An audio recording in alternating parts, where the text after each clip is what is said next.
أعوذ بالله من الشيطان الرجيم بسم الله الرحمن الرحيم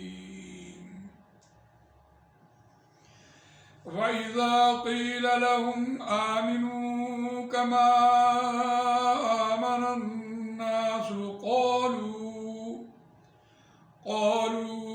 أنؤمن كما آمن السفهاء ألا إنهم هم السفهاء ولكن لا يعلمون صدق اللہ العظیم رب اشرح لي صدری ويسر لي أمري واحلل عقدة من لساني يفقهوا قولي اللهم أرنا الحق حقا وارزقنا اتباعه وأرنا الباطل باطلا وارزقنا اجتنابه آمین یا رب العالمین۔ سورہ بقرہ آیت نمبر 13 زیر مطالعہ ہے اور یہ منافقین کا ذکر چل رہا ہے سورہ بقرہ دوسرے رکوع میں۔ تو یہاں ایک اور ان کی عادت خصلت بیان ہوئی ہے، اس کو دیکھتے ہیں۔ وَإِذَا قِيلَ لَهُمْ اور اذا جب قیلا کہا جاتا ہے لہم واسطے ان کے آمینو ایمان لاؤ، کما آمن الناس جیسا کہ دوسرے لوگ ایمان لائے، قالو کہتے ہیں انؤمن کما آمن السفہاء کہتے ہیں کیا ہم ایمان لائیں جیسا کہ ایمان لائے بیوقوف۔ الا اہل ایمان خبردار سن رکھو، ہوشیار، الرٹ، انہم ہم المفسدون بے شک وہی فساد کرنے بیوقوف ہیں، ولیکن لا یعلمون اور لیکن وہ جانتے نہیں۔ صدق اللہ العظیم۔ اس کو دیکھیے، اس آیت کو، اس میں ایک بہت بڑا مسئلہ قرآن مجید نے ان لوگوں کے بارے میں بیان کیا ہے کہ وہ دوسرے کو بیوقوف سمجھتے ہیں، اور یہ اتنا بڑا ایک المیہ ہے کہ جب آدمی کسی دوسرے کو بیوقوف سمجھتا ہے تو خود وقتی طور پر اپنے آپ کو عقل مند سمجھ کے دوسرے کو بیوقوف بنا کے وقت ضائع کرتا ہے، اور ہم اس کو پنجابی میں کہہ رہے ہوتے ہیں اس نے ڈنگ ٹپایا ہے، یہ کہتے ہیں ہم، اور وقت اس نے پاس کیا، دوسرے کو بیوقوف بنایا اور خود اپنے آپ کو عقل مند ثابت کیا اور وقت پاس کیا، وقتی طور پر اس نے ایسا کر کے اپنے آپ کو مطمئن کیا۔ اور یہ ان منافقین کا ایک سدا وتیرہ رہا ہے۔ جب ہم دیکھتے ہیں ان سے کہا جا رہا تھا وَإِذَا قِيلَ لَهُمْ اور اذا جب قیل کہا گیا واسطے کہا جاتا ہے واسطے ان کے ایمان لاؤ، یعنی ایمان لاؤ جیسا کہ دوسرے لوگ ایمان لائے۔ حضرت ابوبکر صدیق رضی اللہ عنہ ایمان لائے، حضرت عمر فاروق ایمان لائے، حضرت علی رضی اللہ، حضرت عثمان ایمان لائے، حضرت علی رضی اللہ تعالیٰ ایمان لائے، صحابہ کرام رضوان اللہ تعالیٰ میں ایمان لے کے آئے۔ جیسے وہ ایمان لائے ویسے تم ایمان لے کے آؤ۔ یہاں ایک ہمارے سامنے بات آئی ہے ایمان کی۔ ایمان ہے کیا؟ ایمان یقین اور عمل کا نام ہے۔ یقیناً ایمان پیدا کیسے ہوتا ہے؟ ایمان سنو اور مانو تب پیدا ہوتا ہے، قالوا سمعنا واطعنا، تب ایمان پیدا ہوتا ہے۔ اور اگر ہم یہ دیکھنا چاہیں کہ کیا کسی کے دل میں اگر ایمان پیدا ہو گیا تو اس کی پرکھ کیا ہے؟ اس کی پرکھ ہے کہ وہ برائی سے وہ اجتناب کرے گا۔ جتنی برائی زیادہ ہوگی اتنا ایمان کم ہوگا، اور جتنا ایمان زیادہ ہوگا اتنی برائی کم ہوگی۔ اور وہ سنے گا اور مانے گا۔ سن کر فوری طور پر ماننے کا نام ایمان ہے، کیونکہ آدمی جب کسی سے دین کی بات، اسلام کی بات، اپنے بڑوں کی بات، اچھائی کی بات، نیکی کی بات سنتا ہے تو اس پر عمل کرنے کے پیچھے اس کا یقین ہوتا ہے کہ جو مجھے کہہ رہا ہے وہ سچ کہہ رہا ہے، حق کہہ رہا ہے، اس پر پورا اس کا اعتماد ہوتا ہے، اور اس کو کہتے ہیں وہ ایمان لایا، یعنی اس نے دوسرے کو مطمئن کر دیا کہ میں آپ کی بات سنتا ہوں، مانتا ہوں اور عمل کرتا ہوں۔ کہ صحابہ کرام رضوان اللہ تعالیٰ اجمعین کی بات دیکھیں، جب نبی اکرم صلی اللہ علیہ وسلم سے انہوں نے بات سنی اسی وقت انہوں نے اس پر عمل کیا، تو یہ ایمان کا تقاضا ہے۔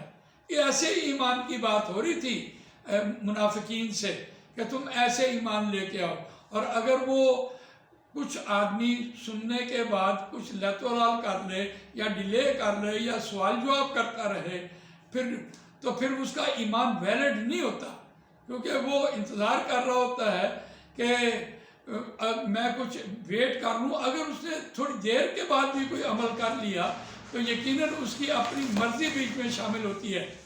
اس کی جب اپنی مرضی شامل ہوتی ہے تو وہ ایمان ویلڈ نہیں ہوتا۔ یقیناً کوئی شخص جب بات کر رہا ہوتا ہے، مثال کے طور پر جب اذان ہوتی ہے تو اذان سن کر نماز کے لیے جا رہا ہوتا ہے، فوری طور پر نماز پڑھتا ہے، ٹھیک ہے، اور اگر اس نے ڈیلے کی یا اس نے بعد میں کہیں نماز پڑھی تو یقیناً اس میں اس کی اپنی مرضی شامل ہوگی، تو پھر اس کا ویسا ایمان نہیں ہے جیسا کہ ہونا چاہیے۔ تو ان سے جو ایمان کی بات کہی جا رہی تھی، ویسے ہم عام طور پر ہم جس نے کلمہ پڑھا ہوتا ہے اور ایمان مفصل میں بات ہم کہہ رہے ہوتے ہیں، آمنت باللہ وملائکتہ وکتبہ ورسلہ والیوم الآخر والقدر خیرہ وشرہ من اللہ تعالی والبعث بعد الموت۔ اس میں ایمانیات کا ذکر تو ہے، جس نے کلمہ پڑھا وہ ایمان تو لایا، لیکن جس ایمان کی وہاں ان سے مطالبہ کی، جس ایمان کا ان سے مطالبہ کیا جا رہا ہے وہ سنو اور مانو کا ایمان ہے۔ ایسا نہیں ہے کہ سنو ہمارے جیسا ایمان کہ ہم سنتے تو ہیں اور ہم کہتے ہیں ہمارا ایمان ہے لیکن عمل ہم اپنی مرضی سے کر رہے ہوتے ہیں، اس ایمان کی یہاں بات نہیں ہو رہی۔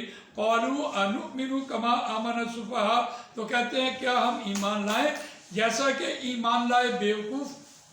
وہ تو ایمان لانے والوں کو بیوقوف سمجھتے تھے۔ یعنی ہر نبی کے دور میں جو ان کے فالوورز تھے، جو کھاتے پیتے خوشحال لوگ تھے، وہ ہمیشہ یہی سمجھتے تھے کہ یہ تو نکمے آدمی ہیں، غریب آدمی ہیں، یتیم ہیں، جو ان کے فالوورز ہیں، بیوقوف ہیں، جن کے پاس تو اپنا ایمان ہی کوئی نہیں، اپنا تو ان کا خیال ہی، اپنا ان کا مقصد ہی کوئی نہیں، اپنی ان کی سوچ ہی نہیں ہے۔ انہوں نے تو اپنی سوچ ہی ساری نبی اکرم صلی اللہ علیہ وسلم کو دے دی ہوئی ہے، جو ہی وہ کہہ رہے ہوتے ہیں وہ ان پر عمل کر رہے ہوتے ہیں، ان کی اپنا کوئی سوچ نہیں ہوتی۔ تو اب اس اعتبار سے ان کو بیوقوف سمجھتے ہیں۔ قرآن مجید نے ایک اور مقام پر یہ بیوقوفوں کے حوالے سے بات کی ہے، آپ بھی ذرا غور کیجئے۔ دوسرا پارہ شروع ہو رہا ہے، سَيَقُولُ السُّفَهَاءُ مِنَ النَّاسِ مَا وَلَّاهُمْ عَنْ قِبْلَتِهِمُ الَّتِي كَانُوا عَلَيْهَا قُلْ لِلَّهِ الْمَشْرِقُ وَالْمَغْرِبُ يَهْدِي مَن يَشَاءُ إِلَىٰ صِرَاطٍ مُسْتَقِيمٍ۔ یقیناً وہ تحویل قبلہ کا واقعہ تھا، اور تحویل قبلہ میں نبی اکرم صلی اللہ علیہ وسلم کو 16-17 ماہ جب خانہ کعبہ کی طرف منہ کر کے نماز پڑھنے کا حکم ملا تو نبی اکرم صلی اللہ علیہ وسلم نے اسی وقت منہ کر کے اس طرف نماز پڑھی۔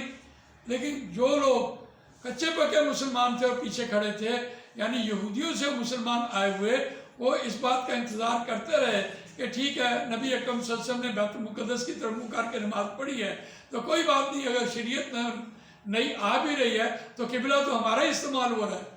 تو اس اعتبار سے وہ جو چہ مگوئیوں قرآن نے اسی وقت کہہ دیا کہ یہ جلد بیوقوف لوگ جو ہیں یہ کوئی نہ کوئی بات کہیں گے کہ ہمارے قبلے کو کیوں چھوڑا گیا ہے، تو ان کو بیوقوف کہا گیا۔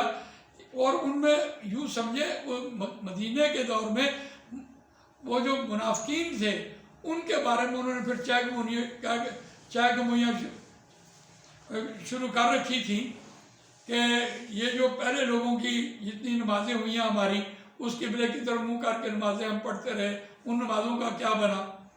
یا جو لوگ بیت المقدس کی طرف منہ کر کے نماز پڑھتے رہے اور فوت ہو گئے، ان کی نمازوں کا کیا بنا؟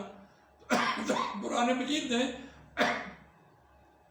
ایسی چہ گوئیوں کرنے والوں کو لوگوں کے لیے بیوقوف کا لفظ استعمال کیا ہے۔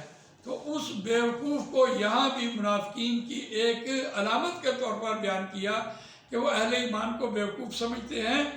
الا انہم ہم السفہاء، یہ پھر وہی بات آئی ہے، خبردار بے شک سن رکھو، وہی لوگ فسادی ہیں، وہی لوگ بیوقوف ہیں، ولکن لا یعلمون، اور لیکن وہ جانتے نہیں۔ اب دیکھیے علیما یعلم سے وہ قرآن مجید یہ لفظ لے کے آیا کہ جو انسان کے عقل کے اندر آ جائے بات، اسی کا امتحان انسان نے دینا ہے، اور اس کو قرآن مجید نے یعلمون کا لفظ بول کر بیان کیا ہے۔ تو اس اعتبار سے اس کو دیکھیے، آج ہم نے ایک آیت مکمل کی ہے منافقین کے اس طرز کے حوالے سے کہ منافقین جو بھی ہوتے ہیں زبان سے تو انہوں نے کلمہ پڑھا ہوتا ہے لیکن دل سے وہ اقرار نہیں کرتے، اور دوسروں کو وہ بیوقوف سمجھ رہے ہوتے ہیں، اہل ایمان کو وہ بیوقوف سمجھ رہے ہوتے ہیں۔ اللہ تعالیٰ مجھے آپ کو قرآن مجید پڑھنے، سمجھنے، اس پر عمل کرنے، اس کو دوسروں تک پہنچانے کی توفیق عطا فرمائے۔ جزاک اللہ خیر۔